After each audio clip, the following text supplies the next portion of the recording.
Bom, esse vídeo é sobre a Era Vargas, também conhecida como período getulista, né, que vai de 1930 até 1945. É um período fundamental da história brasileira, não só pela sua duração, mas pelas transformações implementadas no Brasil pelo Getúlio Vargas, especialmente no campo da economia, né? Porque as bases, por exemplo, da nossa industrialização foram lançadas lá nessa época pelo Getúlio e elas perduram, de certa forma, até os dias atuais. Mas para a gente entender o processo de ascensão do Getúlio Vargas ao poder, que não foi através de eleições, não foi uma ascensão natural, foi na base do golpe de Estado, né, mais um, né, com a intervenção do Exército. Nós temos que voltar um pouco no período anterior, na República Velha. Então, nós temos que lembrar que de 1989, com a proclamação da República, até esse período de 1930, o Brasil foi governado pelas chamadas oligarquias cafeeiras, né, que tinham absoluto controle sobre a política brasileira, já que eles estavam ligados ao setor da economia mais produtivo e mais rico, que era a produção do café. Muito bem. Sabemos também que haviam críticas, né, especialmente dos jovens oficiais do Exército Brasileiro, especialmente os tenentes, contra os esquemas políticos da República Velha, especialmente a política dos governadores, né, aquela política baseada na troca de favores, e na aliança entre São Paulo e Rio de Janeiro, a chamada política do café com leite, que determinava uma alternância entre um candidato mineiro e um paulista, né, de acordo com as negociações que eram estabelecidas.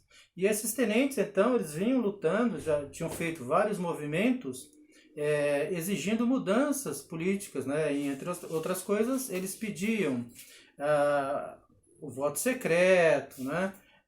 Liberdade política, a criação de uma justiça eleitoral independente, porque até então quem organizava as eleições era o ministro da Justiça, uma coisa absolutamente factível, né? De manipulação e que ocorria muito.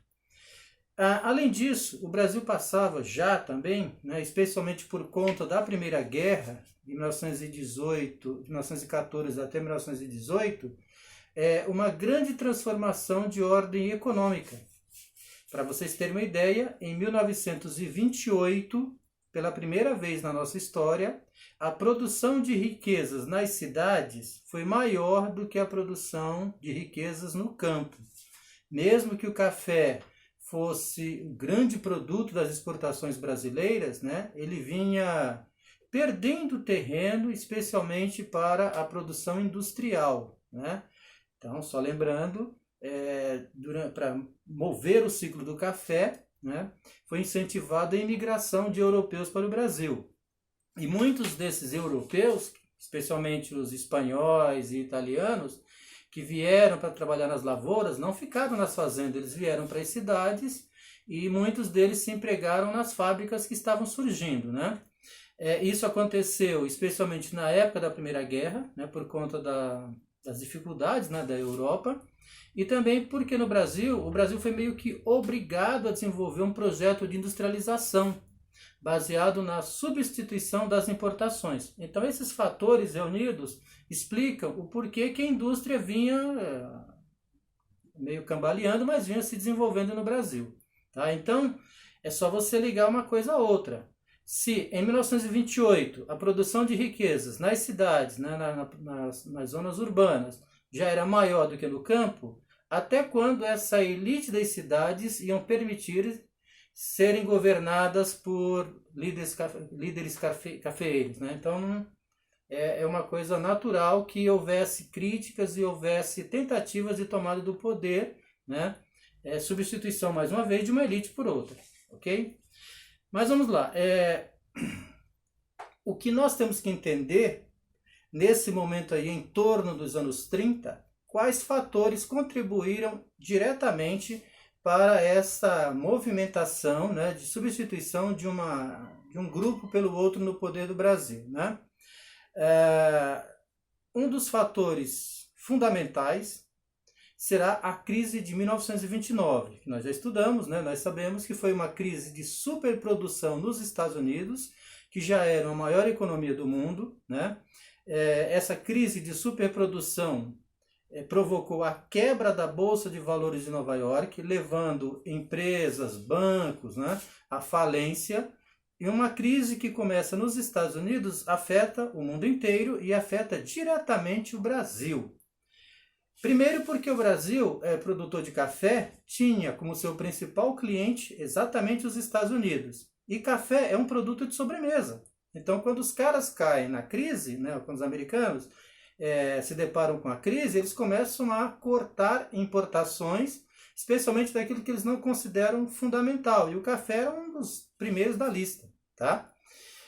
Outra coisa é que existia no Brasil o chamado Convênio de Taubaté, um mecanismo de valorização do café de maneira artificial, baseado na contração de empréstimos externos para comprar o excedente de produção, né, de café pelo preço que os cafeicultores estabeleciam, né? Esse café comprado pelos governos estaduais com dinheiro externo era estocado e só podia ser vendido em caso de crise na produção, o que nunca aconteceu. Então, por volta de 1930, o Brasil tem milhões de sacas de café nos seus estoques e não consegue vender, porque a produção é sempre crescente, tá? Então, se você juntar as duas coisas, você vai entender como a crise de 29 vai afetar diretamente as oligarquias cafeeiras. Os caras estão perdendo clientes e o mecanismo que mantinha o preço do café nas alturas, né, muito caro, né, de forma artificial, também não se sustenta mais. Tá? Então, isso vai levar a uma crise econômica e uma crise política a esses cafeicultores. Ok?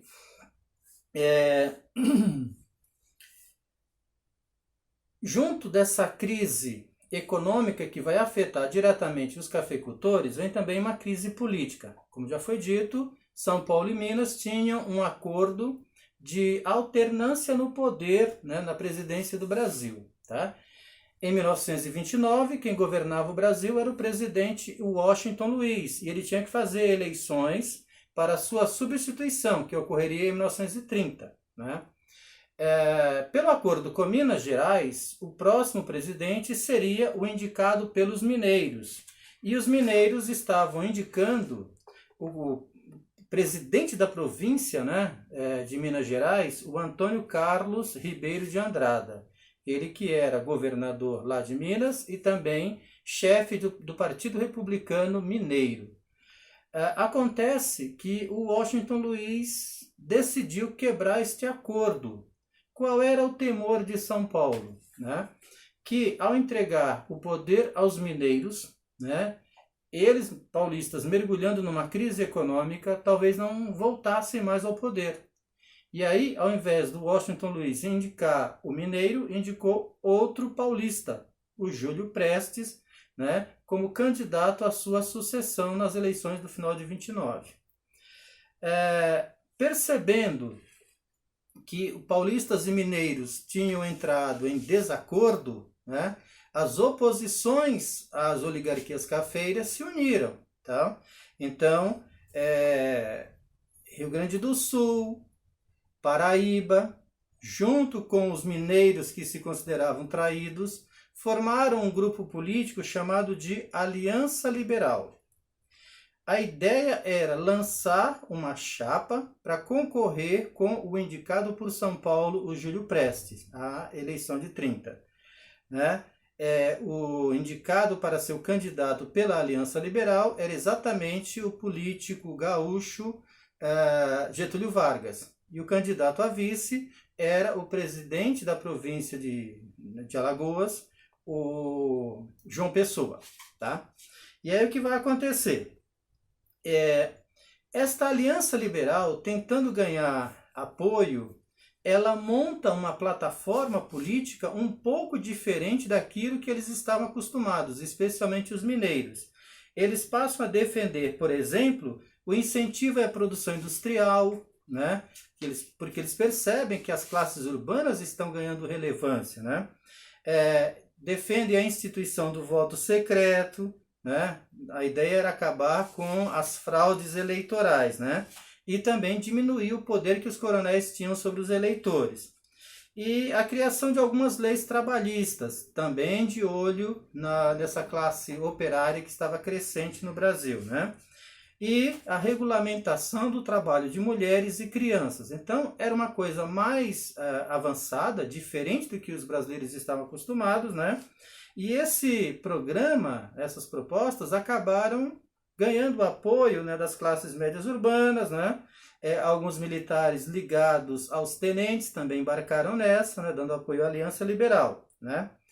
Até porque muitas dessas propostas da aliança eram também propostas dos tenentes, ok?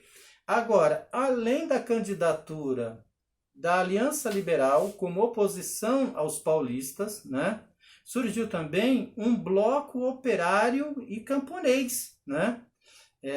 Um bloco de oposição ligado agora aos trabalhadores, especificamente aos trabalhadores, né? E que decidiu se lançar, né, nessa disputa pelo poder político, né? Os operários, né, que lutavam pela melhoria das suas condições de vida e de trabalho, né, estavam aliados aos comunistas, né, do Partido Comunista Brasileiro, né, que havia sido fundado em 1922, né, mas que se encontrava na ilegalidade, né? Desde que ele foi fundado, que ele foi jogado na ilegalidade, né? E, no entanto, não deixava de existir, né? Então, esses grupos, né, contribuíram para a formação de um bloco operário, né, camponês, chamado de BOC, Bloco Operário Camponês. Basicamente, o que eles propunham? Quais eram as propostas desse bloco, né? Combate à plutocracia, ou seja, esse controle que umas elites faziam da política brasileira, né? Propunha também a cobrança de impostos só para a elite, ou seja, cobrar impostos só dos mais ricos, né? Construção de moradias, né, para a classe operária, né? Minha Casa Minha Vida da época, né? Extensão e obrigatoriedade, né, do ensino fundamental para todos, né?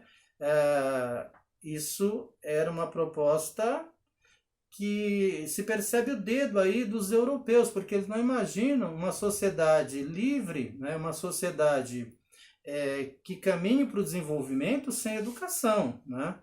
Coisa que já havia sido conquistado na Europa, né? Eles também defendiam a instituição do voto secreto e obrigatório, né? E o restabelecimento das relações diplomáticas com a União Soviética. Não esqueça que o Partido Comunista Brasileiro tinha ligações com a União Soviética. O próprio Luiz Carlos Prestes, né, que foi convidado para ser o presidente do Partido Comunista Brasileiro, ele esteve um tempo na União Soviética, né, inclusive sendo treinado para liderar uma revolução no Brasil, né? E aí nas eleições de 1930, esse bloco, né, Bloco Operário Camponês, né, lançou a candidatura do primeiro operário, né, a concorrer à eleição presidencial no Brasil, né? Um marmorista chamado Minervino de Oliveira, que era do Rio de Janeiro, né? Eles tiveram votação inexpressiva nessas eleições, né? Mas fica aí registrado a candidatura do primeiro operário a um cargo de presidente na República Brasileira. Muito bem, então eram esses três grupos que disputavam as eleições. Júlio Prestes, pela oligarquia paulista, Getúlio Vargas, né, pela Aliança Liberal, e o Minervino, né, de Oliveira pelo BOC, Bloco Operário Camponês. Bom, feitas as eleições, não houve segredo, né? O Júlio Prestes, indicado pelo Washington Luiz, que estava na presidência, foi o eleito, tá? O que não significa dizer que houve lisura, né? Que houve correção nas eleições. nem por parte de um, do Júlio Prestes, e muito menos do Getúlio Vargas, né? Porque as eleições naquela época era uma verdadeira batalha campal. Então, os da violência, das fraudes, eram comuns e dos dois lados, né? Mas fica claro aí que o grupo do Washington Luiz, que estava na presidência, né, apoiando o Júlio Prestes, foi mais eficiente nessas falcatruas. E ele acabou sendo eleito. O que não significa que os grupos de oposição aceitassem esta eleição e foram para a gritaria, né? O Júlio Prestes obteve 59% dos votos, né? O Getúlio Alves em torno de 40% e o Minervino de Oliveira 1%. Tá? E o que vai acontecer quando o resultado dessa eleição é divulgada? Revolta, né, pelo Brasil inteiro, né? E aí percebeu-se que havia uma agitação em diversas partes do Brasil e um clima de revolta, né, e disposição que levaria possivelmente a uma guerra civil.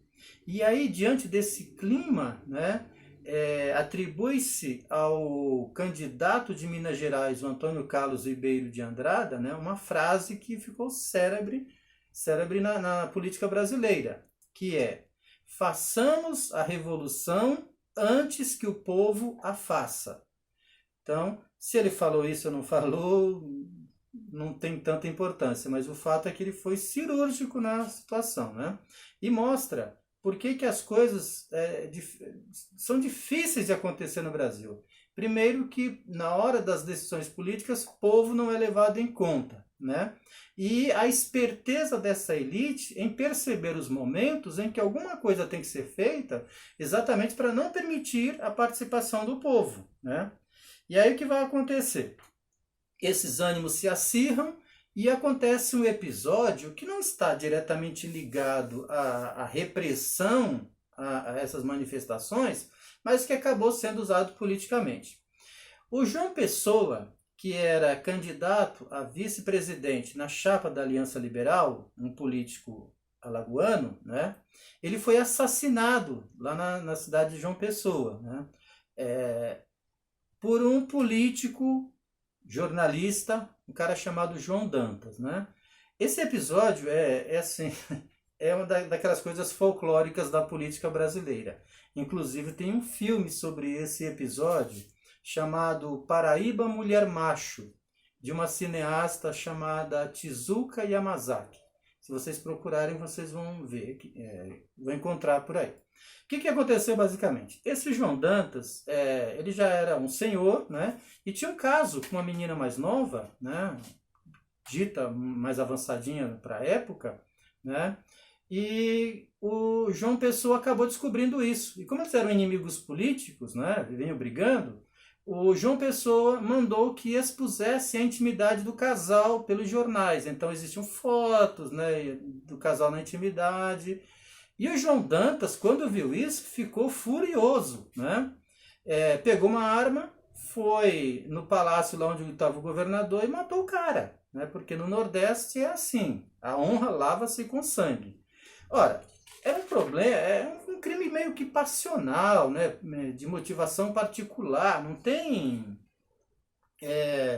ligação com repressão ordenada por Washington Luiz. Mas adivinhem se a oposição não vai fazer isso, né?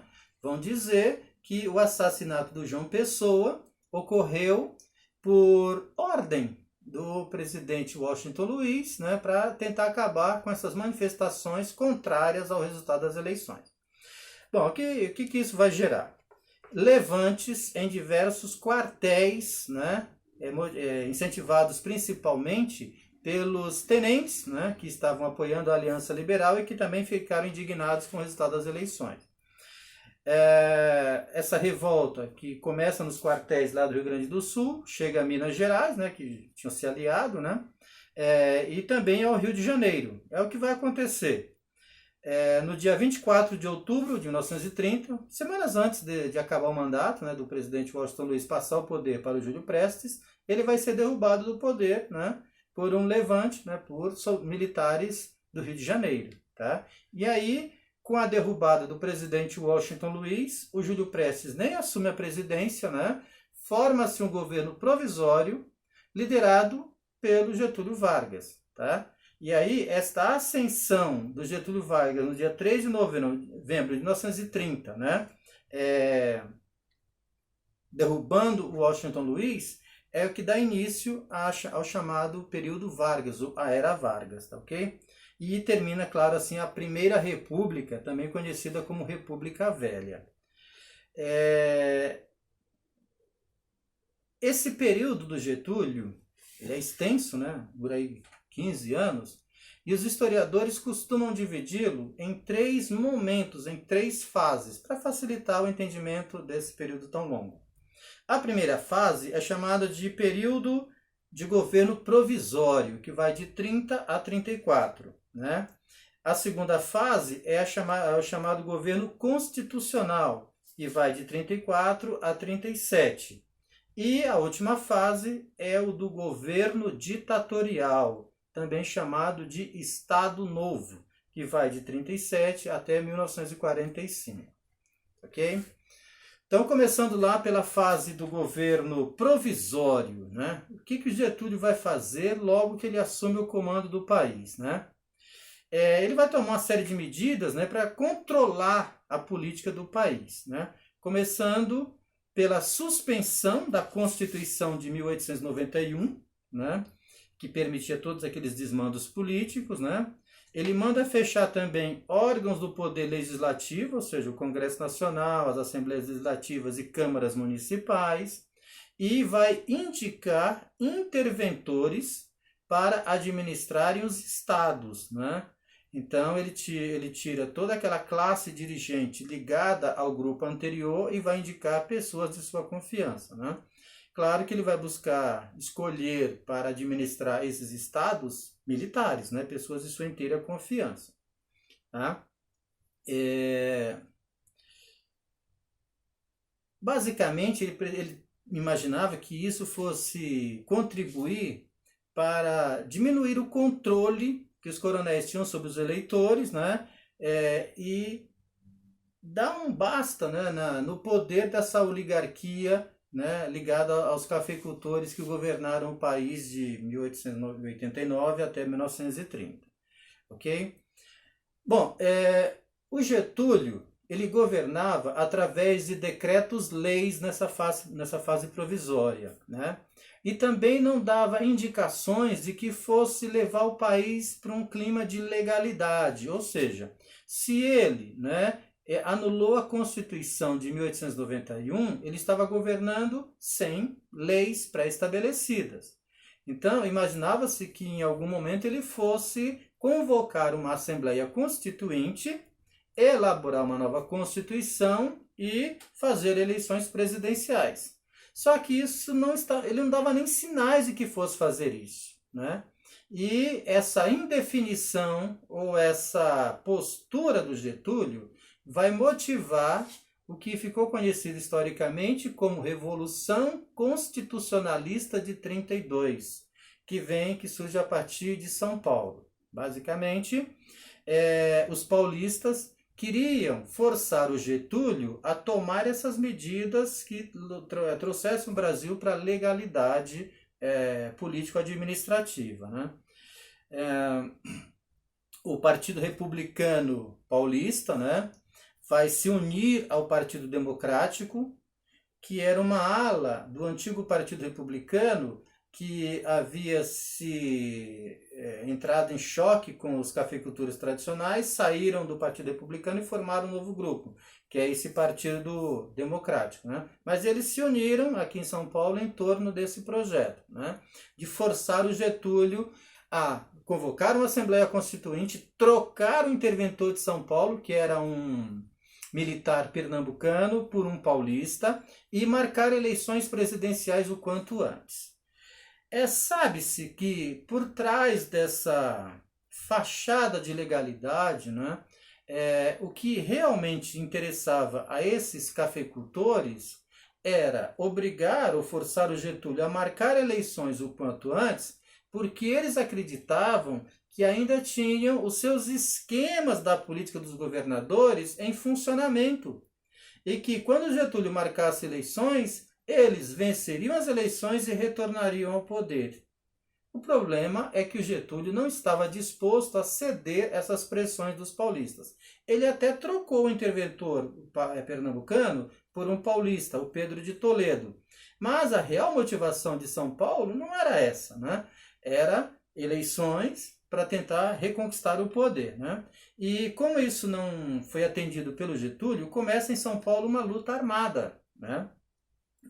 O movimento constitucionalista de 32, né, que mobilizou a população. Então, no dia 23 de maio de 1932, como parte das manifestações, né, de rua para forçar o Getúlio a atender às reivindicações dos paulistas, né, numa repressão da polícia, eles matam 4 estudantes aqui de São Paulo. O Martins, Miragaia, o Drauzio e o Camargo. Com as iniciais dos nomes desses estudantes, formou-se uma sigla, MMDC, né? E essa sigla vai virar símbolo da resistência de São Paulo, né? Da luta de São Paulo para obrigar o Getúlio a convocar estas eleições, né?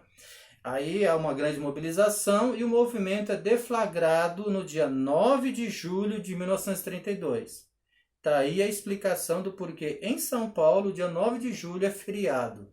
É o início da Revolução Constitucionalista contra o governo federal do Getúlio Vargas, né?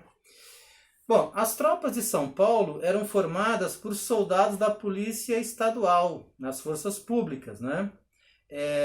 E junto com muitos voluntários, né, civis que se alistaram para lutar neste exército de São Paulo. E aí foram feitas diversas campanhas, né, entre a população de São Paulo para abastecer, né, este exército, né, de armas, uniforme, capacetes, né, munição, e muitos empresários aqui de São Paulo embarcaram nessa.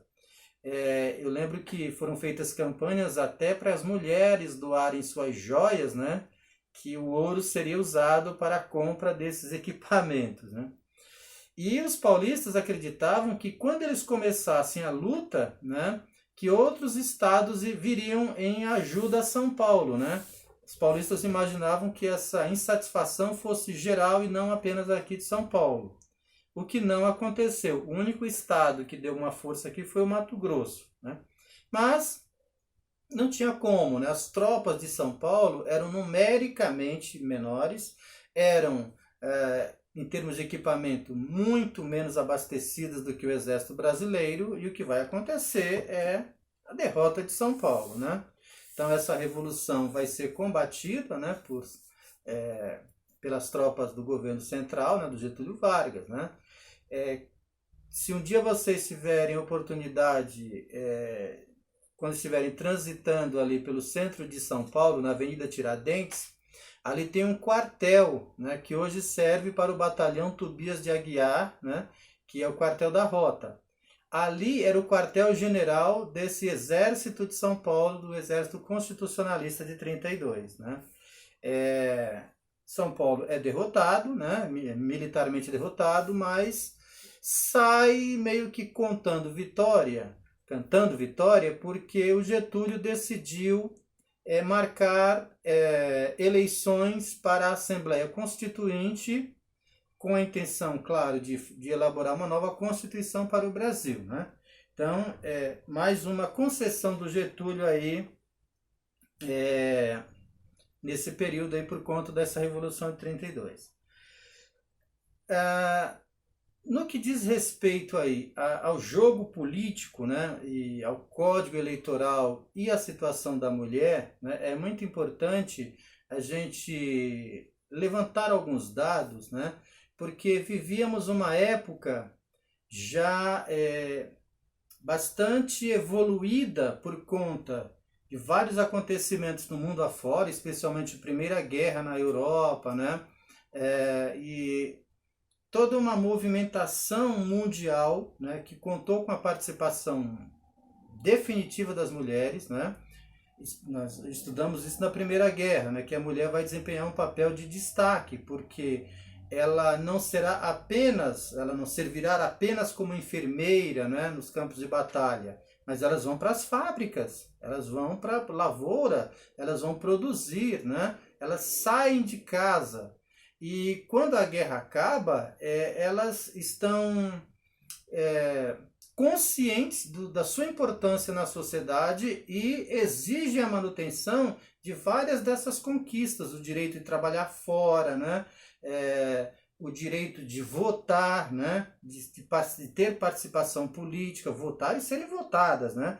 Então, esses exemplos que acontecem na Europa chegam ao Brasil também, né?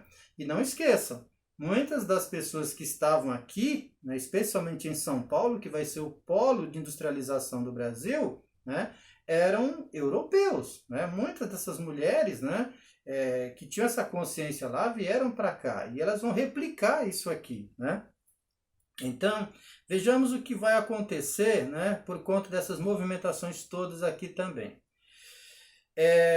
Para moralizar, né, o sistema eleitoral, o Getúlio decretou em fevereiro de 32 uma lei que instituía o primeiro Código Eleitoral Brasileiro.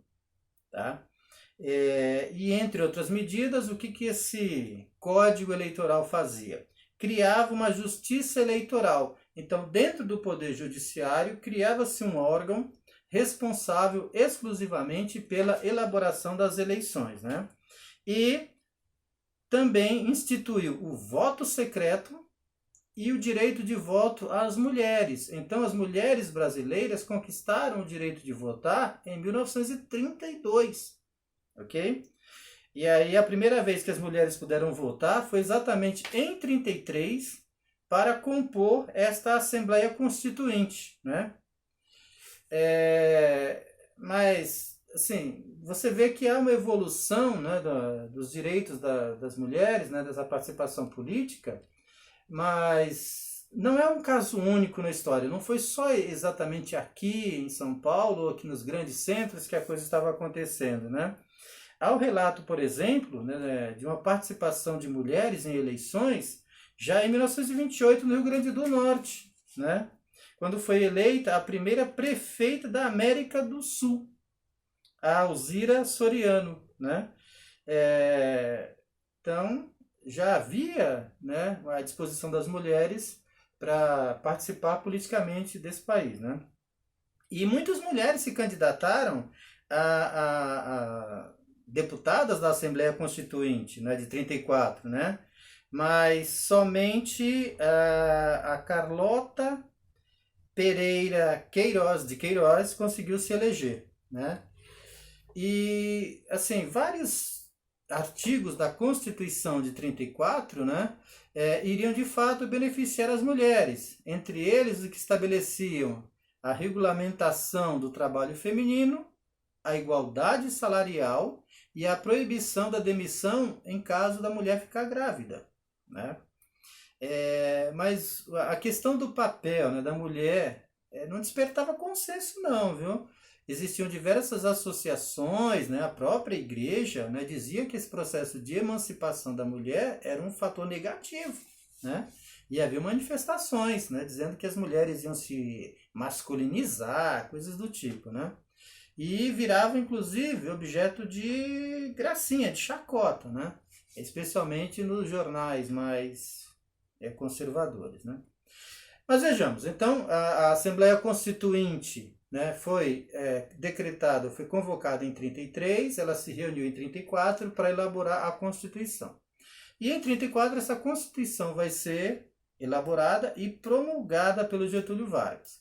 Vejamos quais são as novidades, né, o que ela transforma em lei definitiva para o país, né? Então, criou-se o voto secreto. Agora, aquilo que era um decreto vai virar lei constitucional, né? Então, a eleição dos candidatos, né, aos poderes executivo e legislativo seriam por voto secreto, né?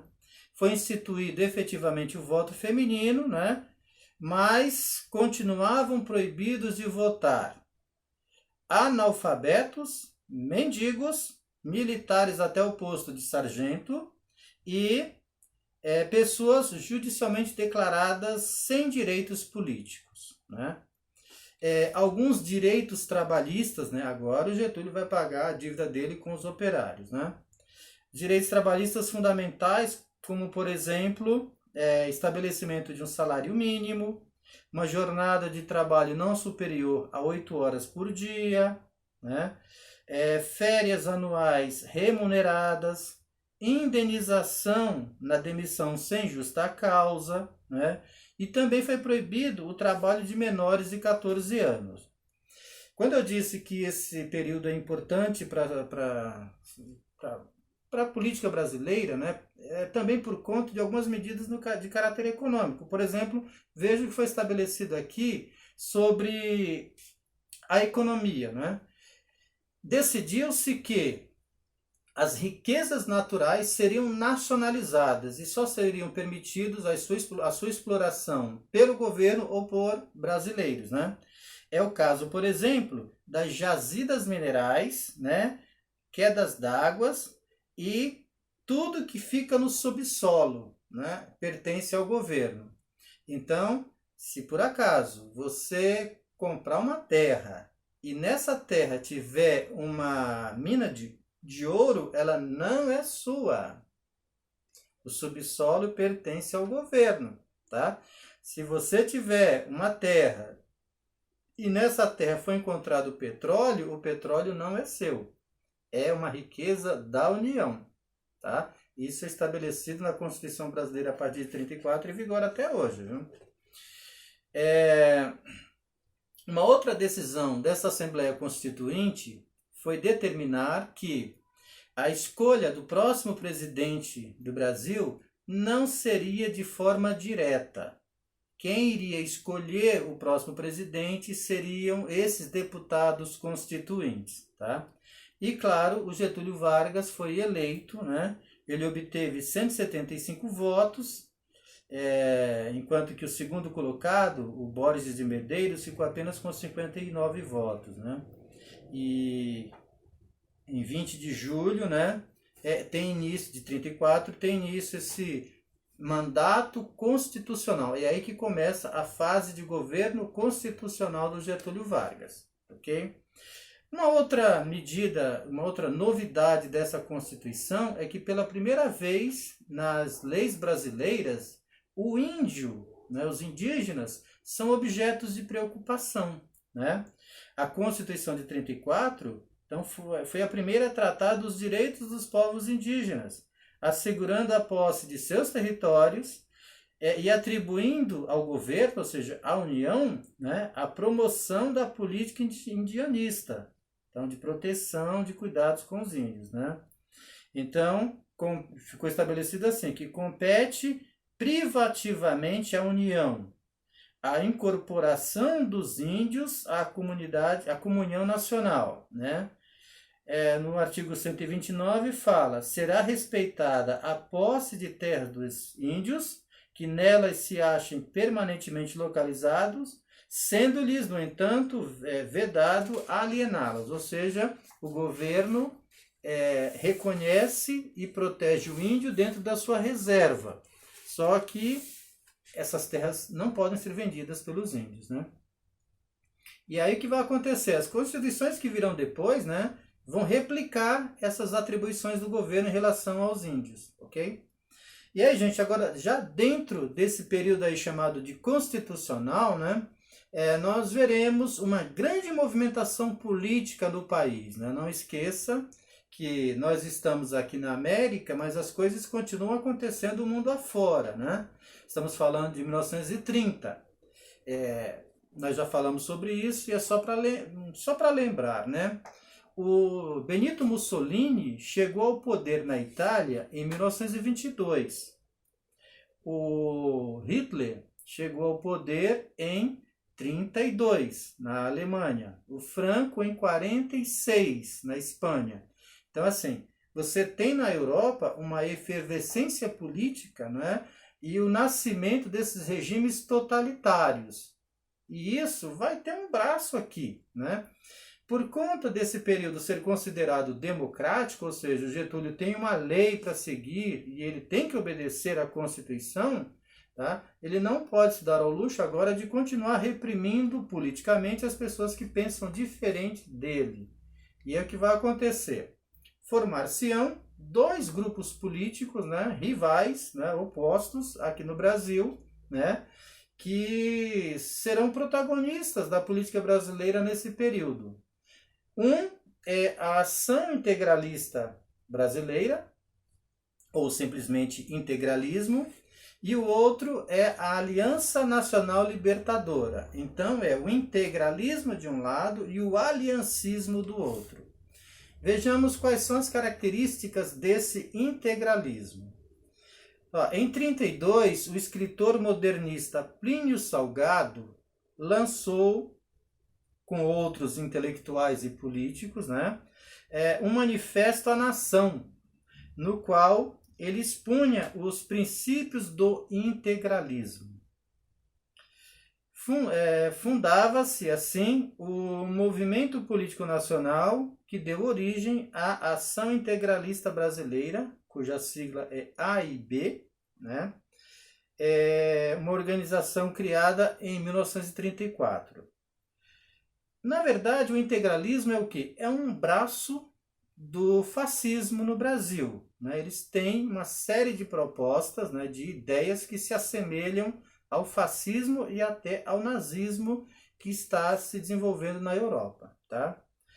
Então, dentre as ações e princípios defendidos pelos integralistas, destacavam-se o nacionalismo extremado, que era uma das bases, dos pilares do fascismo italiano, né? A organização de uma sociedade hierarquizada e disciplinada. Tá lembra quando eu falei de fascismo? O filho obedece o pai obedece o patrão obedece o governo obedece ao seu líder, Mussolini. A ideia do Plínio Salgado é que isso também existisse no Brasil, né? Claro, um Estado todo poderoso, né, totalitário e liderado por uma única pessoa. Então, essas são as bases do integralismo que também vai ser estabelecido no Brasil, né? E, claro, eles serão opositores ferrenhos, tanto do comunismo como do liberalismo, porque eles pregam um Estado forte, um Estado que controla tudo, né? Inclusive a economia. Eles adotaram como símbolo, né? Se vocês pesquisarem por aí, vocês vão ver imagens desses integralistas, né, tanto de época como desses malucos que tentam ressuscitar esse movimento nos dias atuais. Eles adotaram como símbolo a letra grega, a sigma, que é o M deitado, né? E o lema deles era Deus, Pátria e Família, né? Então, seguindo o nazismo, né, eles submetiam os seus membros a uma rígida disciplina, né, procuravam ser bastante organizados, disciplinados, eles todos se vestiam de camisas verdes, né, o uniforme deles era uma camisa verde, e eles adotaram inclusive uma saudação, né, só para vocês terem uma ideia, né, o Hitler obrigava, né, as pessoas a saudá-lo com o Heil Hitler, né? No Brasil, a saudação era Anauê, que é uma palavra tupi-guarani que significa mais ou menos você é meu irmão, você é da minha comunidade, coisas do tipo, né? E eles seguiam o exemplo daqueles fascistas, né, que eram extremamente violentos no combate aos grupos de oposição, né, eles também usavam dessa violência, né, e eles imaginavam que, através do governo do Getúlio, eles pudessem desenvolver um projeto e conquistar o poder aí, né. Esses integralistas vão, inclusive, conquistar a simpatia de alguns empresários, né, alguns elementos da classe média e até alguns militares, vão embarcar nessa, né? E eles chegaram a ter mais de 1000 núcleos, né, espalhados pelo Brasil todo. Então, eles eram uma organização política bem organizada e abrangente, né? Agora, eles têm um opositor, que é a Aliança Nacional Libertadora, né? Uma das principais frentes, né, de oposição ao integralismo, né? A chamada ANL, Aliança Nacional Libertadora, né? E os membros eram chamados de aliancistas, né? Foi fundada em 1935, né? E ela também era bastante abrangente, né?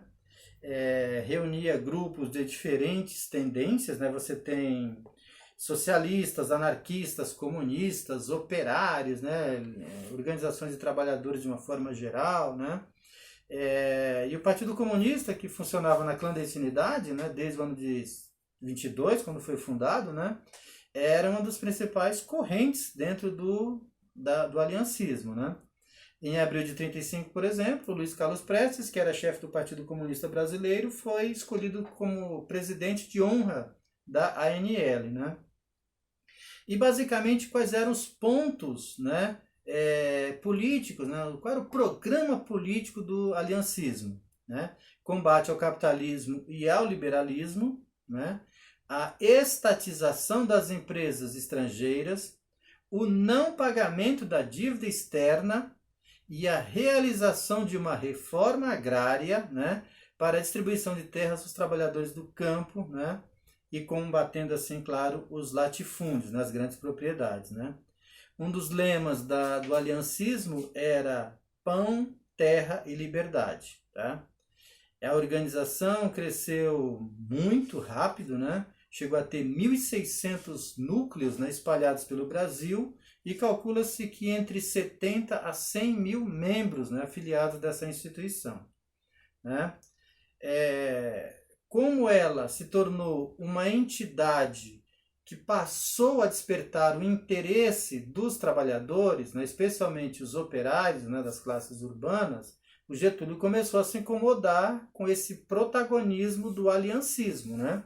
E isso acabou levando ao Getúlio, em 1935, a colocá-la na ilegalidade. Então ele ordena o fechamento da ANL, né, alegando que ela tem contatos, né, e tem um projeto comunista para o Brasil, né, e que eles tinham inclusive a pretensão de promover um golpe de Estado, né, contra o Getúlio, e portanto era uma instituição perigosa que deveria ser fechada.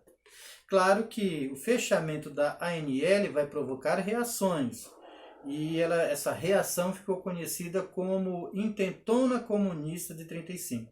Intentona é um movimento de revolta que não obtém sucesso, né, que dá errado, né?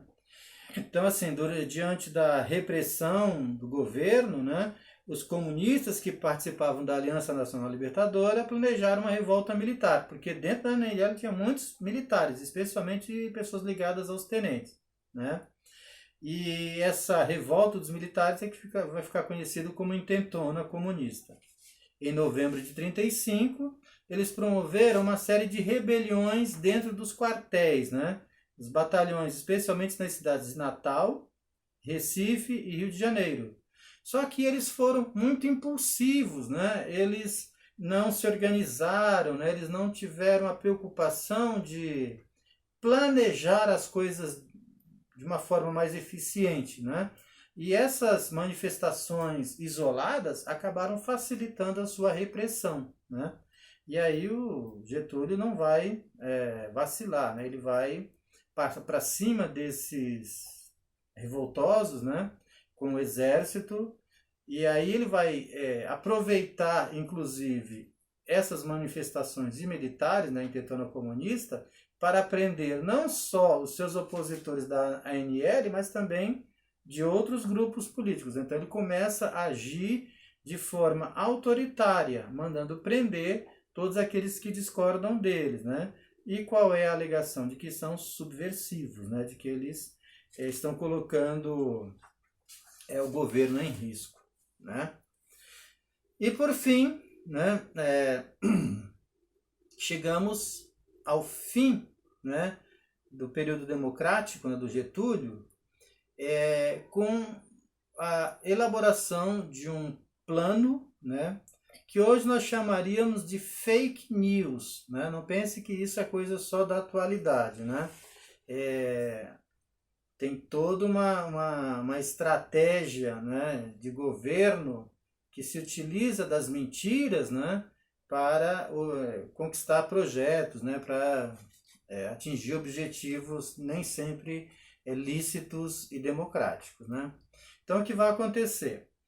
Ele vai usar aquele episódio da Intentona Comunista, né, para se juntar aos integralistas e ao comando do exército né, num projeto autoritário. Basicamente, o que o Getúlio quer? Evitar, né, que as eleições de 38 ocorram e ele tenha que entregar o poder para alguém que fosse eleito, né? Porque quando a Assembleia Constituinte decidiu que a primeira eleição, né, depois da Constituição de 34 não seria direta, que esses mesmos deputados iriam escolher, eles também estabeleceram que o candidato eleito não poderia concorrer à reeleição, que em 38 deveria passar o poder para outra pessoa. E aí, em 37, né, diante da organização das eleições, o Getúlio fingia, inclusive, que tinha um candidato, que dava apoio, que não sei o quê. Mas, secretamente, ele estava tramando contra essas eleições. E aí, o que vai acontecer? No final de 37, né, em setembro de 37, o Góes Monteiro, que era o general responsável pelo exército, né, foi no rádio denunciar a descoberta de um plano, né, o chamado Plano Cohen. Esse Cohen vem de um governante, acho que da Hungria, chamado Bela Cohen, né? E, claro, sempre aliando, né, esse plano com os comunistas, né? Pois bem, segundo Góes Monteiro, o Serviço Secreto do Exército tinha descoberto essa trama de comunistas que iriam aplicar um golpe de Estado, né, derrubar o Getúlio, assassinar as principais lideranças políticas, né, e tomar o poder no Brasil. E que para isso era necessário que o governo tivesse poderes, né, especiais para enfrentar esta ameaça comunista. Ora, tempos depois, descobre-se que quem bolou esse plano foram os integralistas, que passaram para o exército, né, que decidiu usar isso como desculpa para fechar o Congresso, né, endurecer o regime e entregar o poder ao Getúlio dentro daquilo que é conhecido como início do Estado Novo, ou seja, o período ditatorial do Getúlio, que é o mais longo, que vai de 37 até 1945, ok?